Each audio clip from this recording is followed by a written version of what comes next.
اللہ اللہ اللہ اللہ اللہ۔ السلام علیکم ورحمۃ اللہ وبرکاتہ۔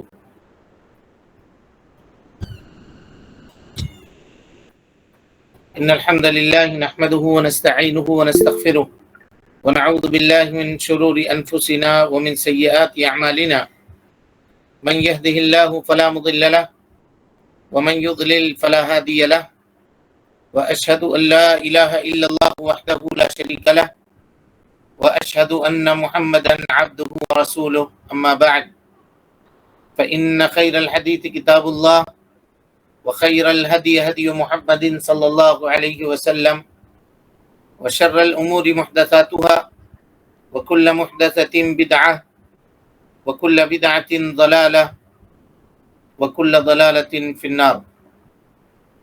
محترم حاضرین، سامعین و سامعات، ناظرین و ناظرات، کتاب التوحید کے اس درس میں آپ تمام حضرات کا خیر مقدم ہے۔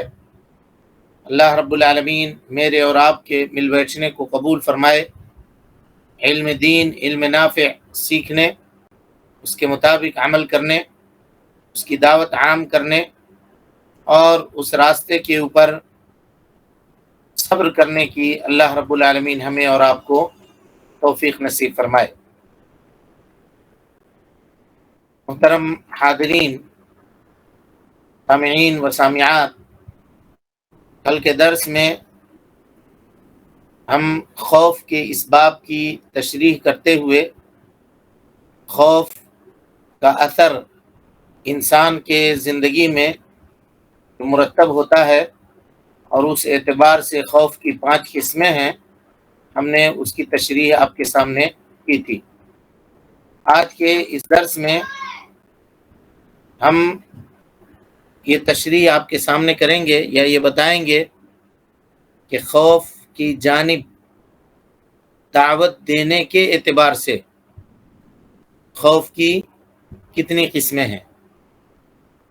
تو خوف کے طرف جو داعی ہے، یعنی جس وجہ سے انسان خوف کھاتا ہے یا اس کے دل کے اندر خوف کا جذبہ پیدا ہوتا ہے، اس اعتبار سے اگر دیکھا جائے تو خوف کی 3 قسمیں ہیں۔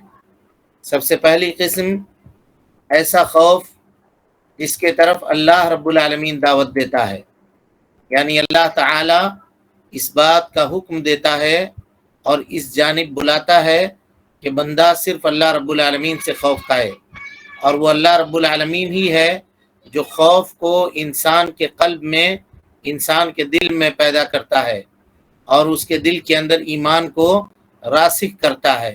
تو بندہ اس کے ذریعے سے اللہ رب العالمین کے اوپر ایمان لاتا ہے، اس کی قدرت کے اوپر ایمان لاتا ہے اور اللہ رب العالمین سے خوف کھاتا ہے۔ لہذا یہ خوف مشروع ہے، اس خوف کے کرنے کا اللہ رب العالمین نے حکم دیا ہے، اور اس خوف کو اپنے دل کے اندر بٹھانے کا اللہ رب العالمین نے حکم دیا ہے۔ یعنی داعی کے اعتبار سے، خوف کی طرف بلانے کے اعتبار سے خوف کی 3 قسمیں ہیں۔ پہلی قسم ایسا خوف جس کے جانب اللہ رب العالمین انسانوں کو دعوت دیتا ہے، انسانوں کو بلاتا ہے۔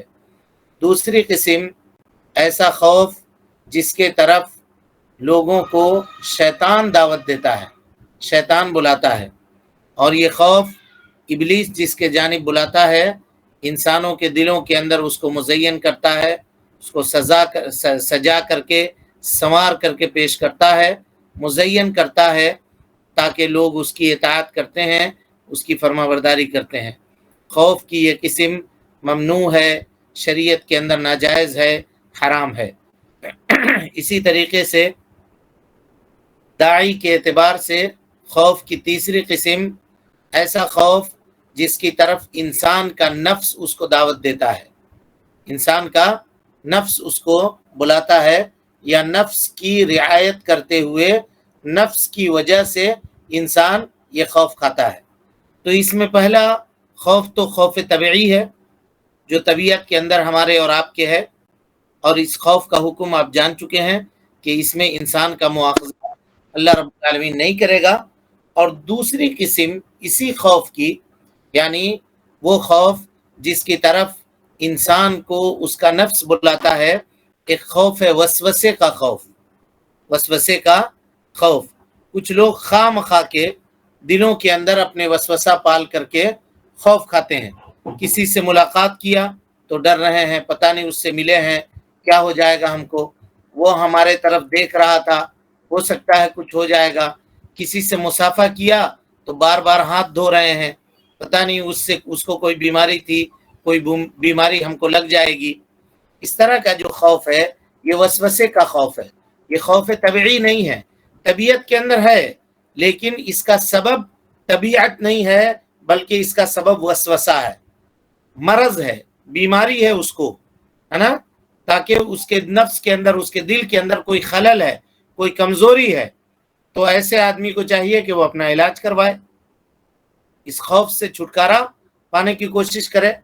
اور یہ وسوسہ جی کبھی کبھی شیطان کے جانب سے بھی ہوتا ہے، جیسا کہ اللہ کے نبی صلی اللہ علیہ وسلم نے فرمایا کہ اللہ رب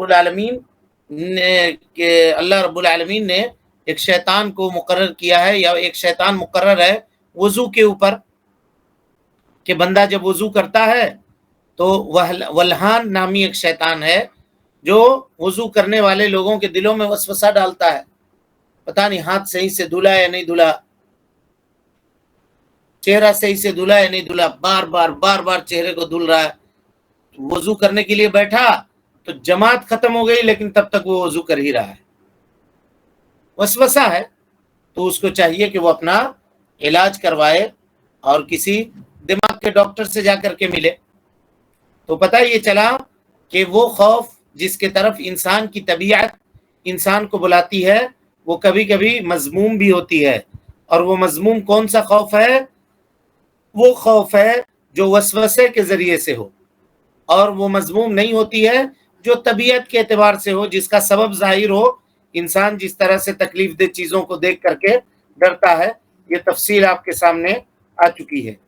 خوف کے یہ تقسیمات ہیں جی، جو تقریباً 3 دنوں کے اندر مکمل آپ کے سامنے بیان کی گئی ہیں، اور اس کی اتنی تفصیل اس وجہ سے میں نے آپ کے سامنے کر دی کہ اس پر عام طور سے لوگ بات نہیں کرتے ہیں، اس کا جاننا بہت ضروری ہے اور اس کو اچھے طریقے سے سمجھنا ضروری ہے، اس لیے ہم نے اتنی تفصیلات آپ کے سامنے رکھ دی ہے تاکہ اس کو آدمی بہتر طریقے سے اس باب کو سمجھ سکے۔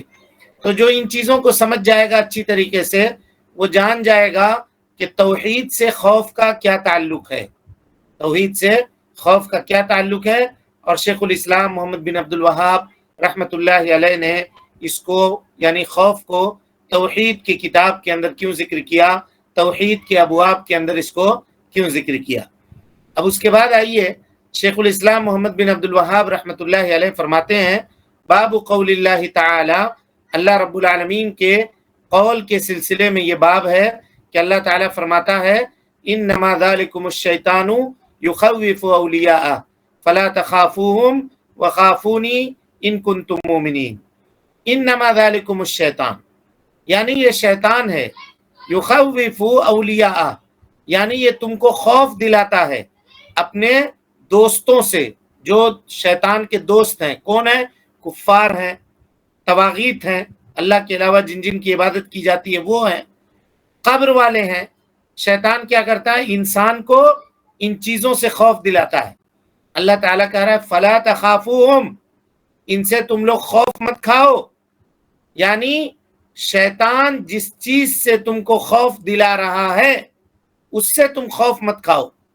شیطان جو قبر والوں سے خوف دلا رہا ہے، اصحاب القبور سے خوف دلا رہا ہے، کفار سے خوف دلا رہا ہے، مشرکین سے خوف دلا رہا ہے، جن و شیاطین سے خوف دلا رہا ہے، تو ان سے خوف مت کھاؤ، ہے نا۔ خرچ کر رہے ہو اللہ کے راستے میں تو شیطان فقر و فاقہ کا خوف دلا رہا ہے، تو ان چیزوں سے خوف مت کھاؤ۔ اللہ کہہ رہا ہے فلا تخافوہم، ان چیزوں سے مت ڈرو، وخافونی، مجھ سے ڈرو، یعنی خوف صرف اور صرف مجھ سے رکھو ان معاملے میں۔ فلا تجعلوا هذا الخوف الا من اللہ سبحانہ وتعالی، اس خوف کو صرف اللہ رب العالمین کے لیے خالص کرو. ان کنتم مومنین، اللہ رب العالمین نے ایمان کے لیے اس کو شرط قرار دیا جی.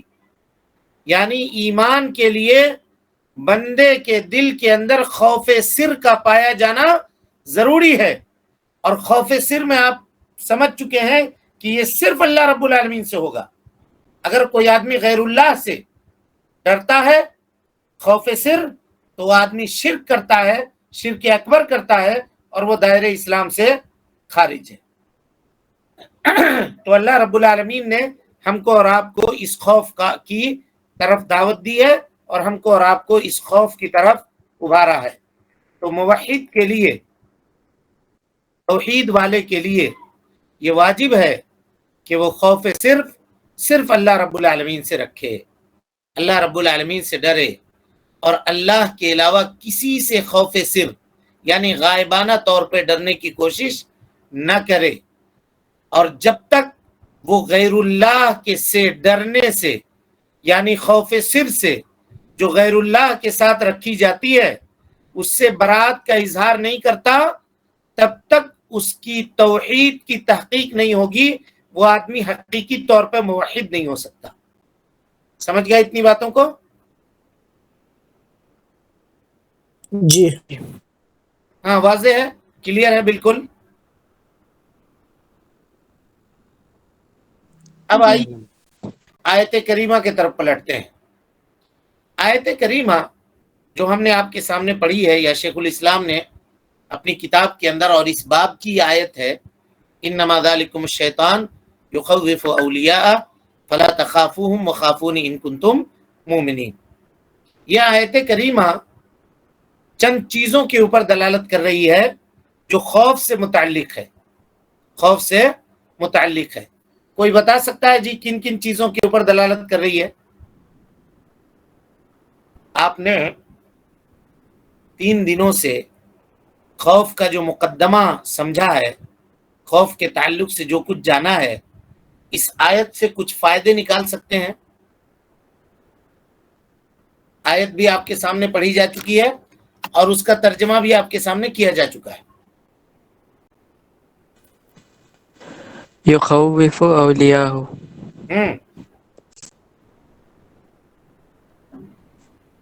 اپنے دوستوں سے ڈراتا ہے شیطان. ٹھیک ہے، اور کوئی مسائل نکالیے اس آیت سے.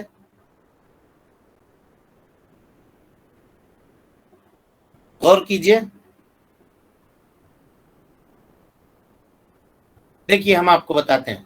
سب سے پہلی چیز جس کے اوپر آیت کریمہ دلالت کر رہی ہے وہ یہ کہ خوف کا وجود ہے کہ نہیں؟ خوف واقع ہے، دنیا کے اندر خوف پایا جاتا ہے. جو آدمی یہ کہتا ہے کہ ہم کسی سے نہیں ڈرتے ہیں، ہم کو خوف نہیں ہے، ہم کسی سے خوف کھانے والے نہیں ہیں، وہ کیا بولتا ہے؟ جھوٹ بولتا. جھوٹ بولتا ہے. خوف کا وجود ہے. سب سے پہلی چیز اس آیت سے یہ پتہ چلتا ہے کہ خوف دنیا کے اندر پایا جاتا ہے، اور یہ یقینی معاملہ ہے. کوئی بھی عقل مند آدمی جس کے پاس عقل ہو وہ اس بات میں شبہ نہیں کرے گا، اس بات میں شک نہیں کرے گا کہ خوف کا وجود دنیا کے اندر پایا جاتا ہے. پہلی چیز آیت کریمہ میں دلالت کر رہے. دوسری چیز کہ خوف کی 2 قسمیں ہیں. اس آیت سے یہ سمجھ میں بات آ رہی ہے کہ خوف کی 2 قسمیں ہیں. بتائیے تو کون کون قسم؟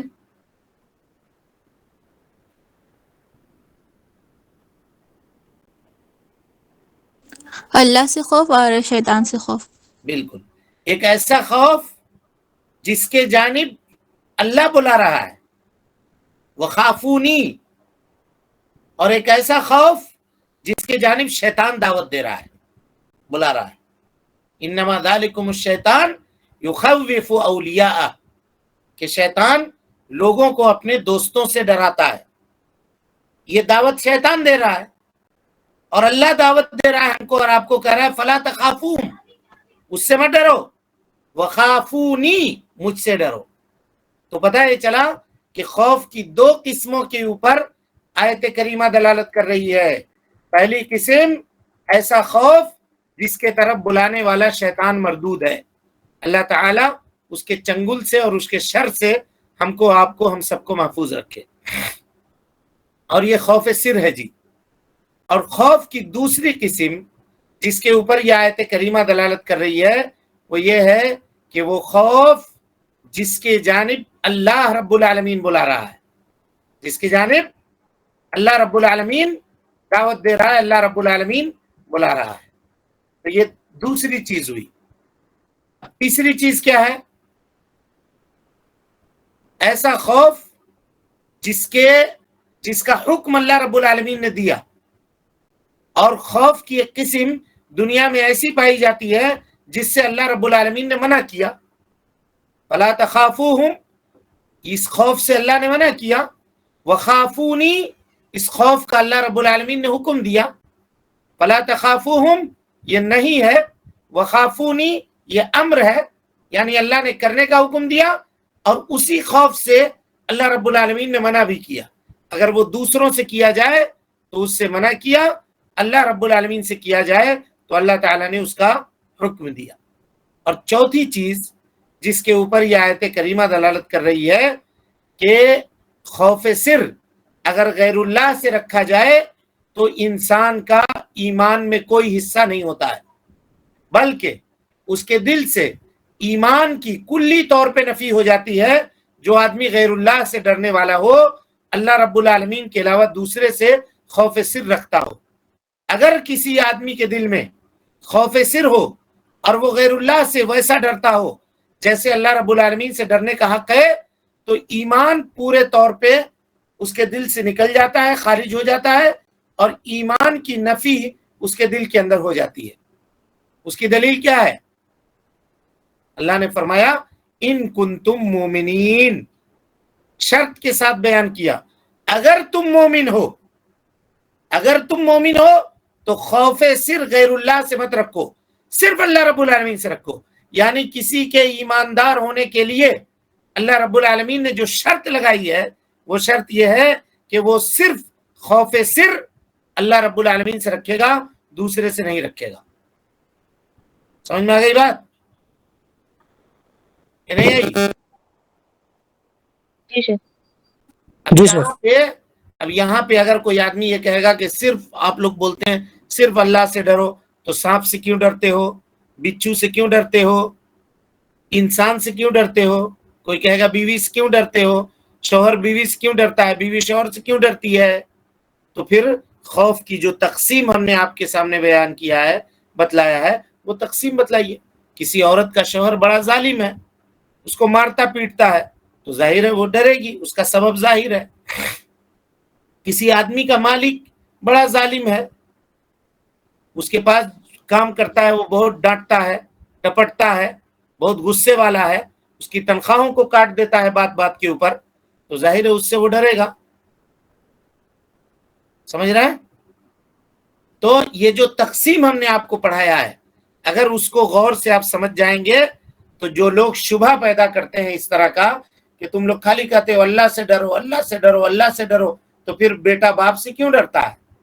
بیٹی باپ اور ماں سے کیوں ڈرتی ہے؟ یا بیٹا ماں باپ سے کیوں ڈرتا ہے؟ شاگرد استاد سے کیوں ڈرتا ہے؟ تو پھر وہاں پر آپ کو بتانا ہوگا. سمجھ گئے؟ جی.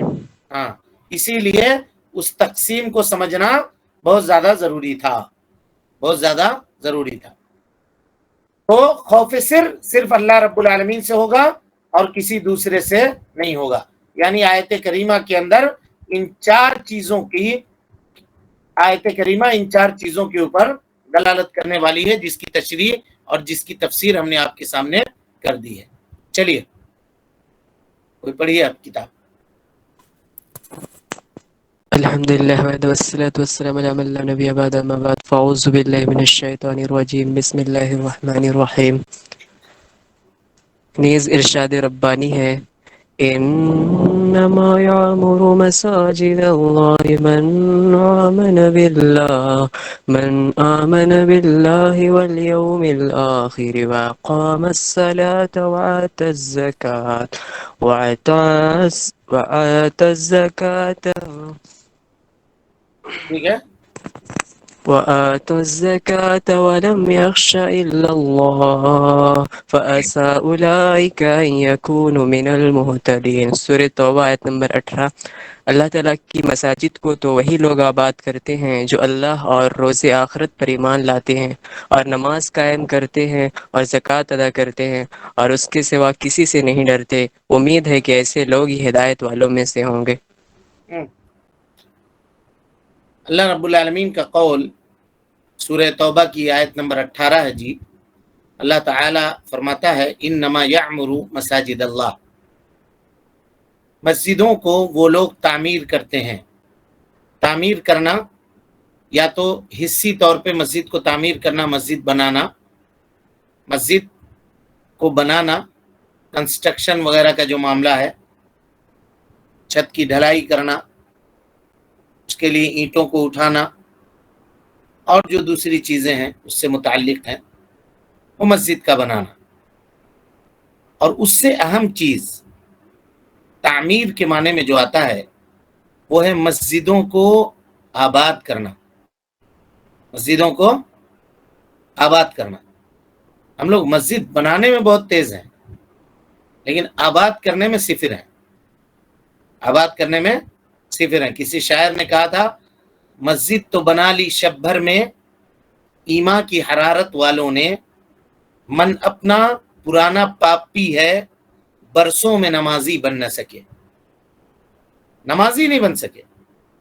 نماز گاؤں کی مسجد میں جانا آدمی کو بہت بھاری پڑتا ہے، لیکن وہی اگر تعمیر کے لیے بلائیے تو 10 یا 1000 کلومیٹر کا سفر کیوں نہ ہو، وہ سفر کر کے چلا جائے گا مسجد بنانے کے لیے. حقیقی تعمیر مسجد کی. ہم یہ نہیں کہہ رہے کہ یہ غلط ہے، آشا وکلہ، اس کو کبھی یہ مت سمجھیے گا، لیکن اس بات کو ضرور اپنے دماغ کے اندر بٹھا لیجئے کہ مسجد کی حقیقی تعمیر مسجد کو آباد کرنے سے ہے. مسجد بنا لینا یہ کمال نہیں ہے، مسجد کو آباد کرنا یہ اصل ہے کمال، یہ اصل کمال ہے. ورنہ ہر مسجد میں، ہر بستی میں مسجد ہونی چاہیے. جہاں 2 گھر 3 گھر مسلمانوں کی آباد ہے وہاں ایک مسجد ہونی چاہیے. اس سے کسی کو انکار نہیں ہے، لیکن ان گھر والوں کو نمازی بھی ہونا چاہیے، کیونکہ اللہ تعالیٰ فرماتا ہے فی بیوت اذن اللہ ان ترفع. یہ وہ گھر ہیں جس کو بلند کرنے کا اللہ نے حکم دیا ہے. ہم لوگ بلند کرنے سے کیا سمجھتے ہیں؟ بلند کرنے سے یہ سمجھتے ہیں کہ مسجد کو خوب سنگ مرمر لگایا جائے، 1 کروڑ روپے اس میں خرچ کیا جائے، بہت ڈیزائن اس کے اندر لگایا جائے، خوب اونچا مینارہ بنا دیا جائے، گنبد بنا دی جائے، سجا دیا جائے. یہ ہے مسجد کو بلند کرنا. لیکن اللہ تعالیٰ نے مسجد بلند کرنا کس کو کہتے ہیں وہ بیان کیا. کہا یسبح لہ فیہا بالغدو والآصال، صبح و شام بیٹھ کر کے وہاں تسبیح بیان کرتے ہیں لوگ. یعنی مسجد صبح و شام وہاں پہ بیٹھ کر کے فجر کی نماز، عصر کی نماز، مغرب کی نماز، ظہر کی نماز پڑھنے والوں سے مسجد بلند ہوتی ہے. ورنہ مسجد آپ بنا دیتے ہیں، ایک صف میں ہمارے یہاں 80 لوگ کھڑے ہوتے ہیں. لوگ کہتے ہیں ہمارا مسجد اتنی بڑی مسجد ہے ہماری کہ ایک صف میں 80 لوگ کھڑے ہوتے ہیں. اب فجر کی نماز میں 8 آدمی بھی نہیں ہے، تو 80 صف والوں میں مسجد بنا کے کیا فائدہ؟ یہ بات ہم نے پہلے بھی آپ سے کہی تھی. شیخ ابن باز رحمۃ اللہ علیہ حیات سے تھے، تو ایک آدمی گیا ان کے پاس اور کہا کہ شیخ ہمارے یہاں تعداد بڑھ گئی ہے لوگوں کی، اور ہم لوگ چاہتے ہیں کہ اپنی جو پرانی مسجد ہے ایک بڑی مسجد ہم تعمیر کریں. وہ مسجد ہماری چھوٹی پڑ رہی ہے. کہا چھوٹی پڑ رہی ہے کون سی نماز میں؟ کہا جمعہ کی نماز میں. جمعہ کی نماز میں. کہا فجر کی نماز کے لیے کافی ہے؟ کہاں جگہ بچ جاتی ہے، فجر کی نماز میں اتنے لوگ نہیں آتے۔ کہا مسجد کو اور چھوٹی کر دو، جتنے لوگ فجر کے لیے آ رہے ہیں بس اتنے ہی انہی کے لیے، حقیقی طور پر وہی نمازی ہیں، ان کی رعایت کرو۔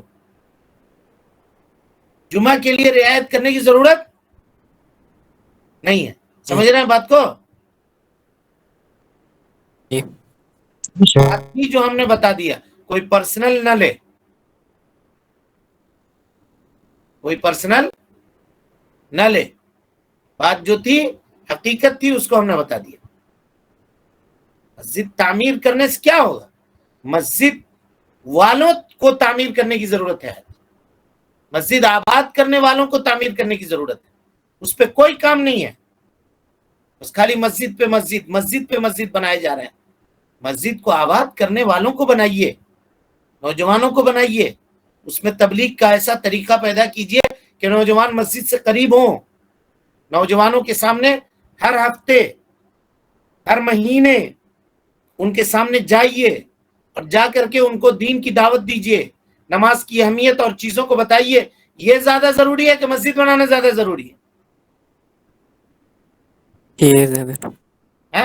اس کے طرف کوئی توجہ نہیں دیتا، اس کے طرف کسی کی توجہ نہیں ہے، لیکن توجہ کس کی طرف ہے؟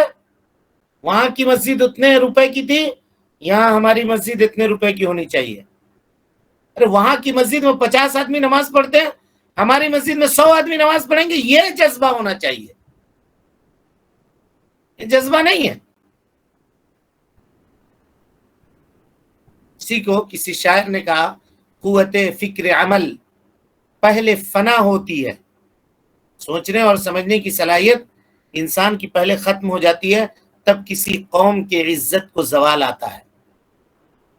زوال کا وقت ہے، سوچنے سمجھنے کی صلاحیت قوم کے زعماء سے مفقود ہو چکا ہے۔ جو کام کرنا چاہیے، جس کے اوپر زور ڈالنی چاہیے، جس پہ وقت لگانا چاہیے، اس پہ وقت لگانے کے لیے کوئی آدمی تیار نہیں ہے۔ بہرحال بات دوسری طرف نکلی، کہ انما یعمر مساجد اللہ، مسجدوں کو آباد کرنے والے وہ لوگ ہیں، یا مسجدوں کو تعمیر کرنے والے وہ لوگ ہیں، من آمن باللہ والیوم الاخر، جو اللہ کے اوپر ایمان لاتے ہیں، یوم آخرت کے اوپر ایمان لاتے ہیں۔ یہ اس آیت کا شان نزول سمجھیے جی۔ یہ آیت کب نازل ہوئی؟ کہا کہ جب اللہ کے نبی صلی اللہ علیہ وسلم نے مکہ والوں کو توحید کی دعوت دی، تو مکہ کے مشرکین نے کہا کہ ہم سے نیکی میں کون بڑھ سکتا ہے؟ ہم تو مسجد بناتے ہیں، خانہ کعبہ کو تعمیر ہم نے کیا ہے، خانہ کعبہ میں حاجیوں کو پانی پلاتے ہیں، ان کو کھانا کھلاتے ہیں، اللہ کے گھر میں جو لوگ آتے ہیں ان کی دیکھ ریکھ کرتے ہیں، ہم زیادہ عزت والے ہیں۔ اللہ کہتا ہے نہیں نہیں نہیں، یہ مسجد کی تعمیر نہیں ہے، مسجد کی تعمیر انما یعمر مساجد اللہ من آمن باللہ والیوم الاخر۔ تم ایماندار پہلے بنو، اللہ کے اوپر ایمان لاؤ، اللہ کے رسول کے اوپر ایمان لاؤ، یوم آخرت کے اوپر ایمان لاؤ۔ خالی مسجد میں والوں کو پلاؤ گوشت کھلا دو گے تو تم مومن ہو جاؤ گے؟ آج وہی دور ہے۔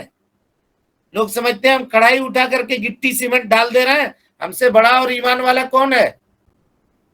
ہم مسجد تعمیر کر رہے ہیں۔ یہ نہیں ہے، اللہ تعالیٰ نے نفی کر دی، کہا ایمان لاؤ، پہلے توحید کی تحقیق کرو اور نمازوں کو ادا کرو۔ من آمن باللہ والیوم الاخر، اس کے بعد کیا کہا؟ واقام الصلاۃ، نماز قائم کرتے ہیں۔ یہ ہے تعمیر۔ گٹی اٹھانا بھی تعمیر ہے، لیکن گٹی اٹھانا اصل اور حقیقی تعمیر نہیں ہے۔ حقیقی تعمیر جو ہے وہ مسجد کو آباد کرنا ہے۔ کرکٹ کا گراؤنڈ جا کر کے دیکھ لیجئے، فٹ بال کا گراؤنڈ جا کر کے دیکھ لیجئے، اور وہیں پہ مسجد کو جا کر کے دیکھ لیجئے، مسجد کے در و دیوار کس طرح سے روتے ہیں۔ تو شرم نہیں آتی ہے اس وقت کہ وہی آدمی جو اس مسجد کو تعمیر کرنے کے لیے گٹی ڈھویا تھا، سیمنٹ اٹھایا تھا، گارا اٹھایا تھا، جا کر کے مسجد میں نہ جا کر کے وہاں گراؤنڈ پہ کھڑا ہے؟ افسوس نہیں لگتا ہے اس وقت یہ بات سوچ کر کے؟ تو اللہ کہہ رہا ہے انما یعمر مساجد اللہ، مسجد کی تعمیر کرنے والے وہ ہیں من آمن باللہ والیوم الآخر، اللہ کے اوپر یوم آخرت کے اوپر ایمان لاتے ہیں، واقام الصلاۃ نماز قائم کرتے ہیں، وآت الزکاۃ زکوٰۃ دیتے ہیں، ولم یخش الا اللہ اور اللہ رب العالمین کے علاوہ کسی سے نہیں ڈرتے ہیں۔ یہ ہے محل استشہاد، اللہ کے علاوہ کسی سے نہیں ڈرتے ہیں۔ فَعَسَىٰ أُولَٰئِكَ أَن يَكُونُوا مِنَ الْمُهْتَدِينَ، یہی لوگ حقیقی معنی میں ہدایت یافتہ ہیں اور کامیاب ہونے والے یہی لوگ ہیں اصل میں۔ وَلَمْ يَخْشَ إِلَّا اللَّهُ، اللہ رب العالمین کے علاوہ کسی سے خوف سر یہ لوگ نہیں کھاتے ہیں، اللہ کے علاوہ کسی کا خوف اپنے دل کے اندر نہیں رکھتے ہیں۔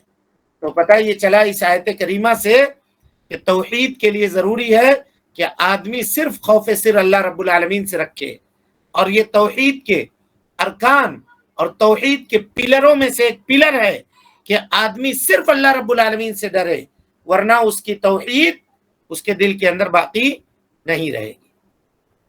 اللہ رب العالمین سے دعا ہے کہ اللہ تعالی ہمیں اور آپ کو حسن عمل کی توفیق دے، رب العالمین ہم سب کی اصلاح فرمائے، نیکیوں کو قبول کرے، سیئات سے درگزر فرمائے، جب تک زندہ رکھے دین اسلام پہ زندہ رکھے، اور جب اٹھائے ایمان پہ اٹھائے۔ آمین وآخر دعوانا ان الحمدللہ رب العالمین۔ کوئی سوال ہے جی کسی کے پاس؟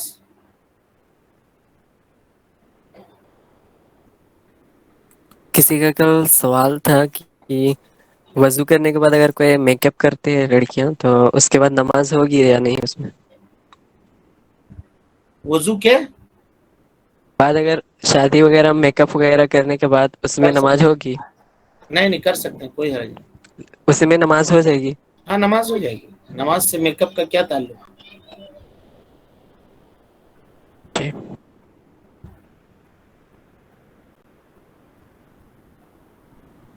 چلے بھی، السلام علیکم ورحمۃ اللہ وبرکاتہ۔ اللہ اللہ اللہ اللہ اللہ